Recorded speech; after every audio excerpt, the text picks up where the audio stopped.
काका आपलं नाव गाव पत्ता सांगा. माझं नाव हरिभाऊ पांडुरंग माळी, गाव येऊलखेड, तालुका शेगाव जिल्हा तालुका शेगाव, जिल्हा बुलढाणा. बरं, या हरभऱ्यावर तुम्ही RPS 76 ची फवारणी केली. हो, केली फवारणी. किती दिवस झाले फवारणी करून? याले कमीत कमी 8 ते 10 दिवस झाले फवारणी करून. हो. फवारणी सोबत कुठलं औषध वापरलं काय?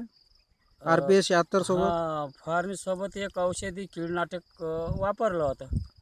एक किडीचं औषध तुम्ही वापरलं. हो हो. बरं, या औषधीबद्दल माहिती कोण देईल तुम्हाला? हे माहिती संदीप तायडे, संदीप तायडे आमचे भाषे आहेत, ते लांजूरचे. त्यांनी आम्हाला माहिती दिली. तुम्ही याची फवारणी केली.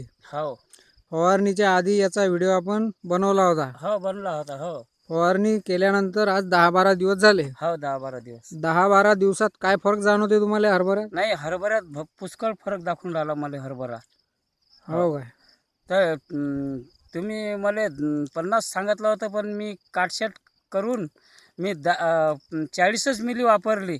पण तरी 40 मिलीमध्ये बी मला चांगला हरभरा वाटून राहिला. अच्छा, औषधीचा प्रमाण कमी वापरूनही तुम्हाला औषधीचा रिझल्ट चांगला भेटला. हो, चांगला भेटला. हां. हरभरा पाहू आता आपण. मागच्या वेळेसही हरभरा पाहिला होता. हो हो. यावेळेसही आपण हरभऱ्याकडे पाहू. तर हरभरा पूर्वी याला फुटवे नव्हते, लहान होता आकाराला.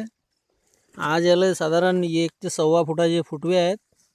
लांब आहेत, चांगले फुलंही आहेत आणि साधारण 20 ते 25 फुटवे एका दाण्याला आहेत, मोकळ्या जागेत.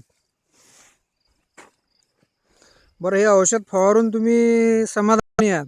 हो, या औषध चांगली समाधानी आहे. मी दुसरी सांगून राहिलो औषधी की बा हे अशी शिपल्यानं चांगला हरभरा दिसून राहिला मला. अच्छा, चांगला फायदा होते. हो.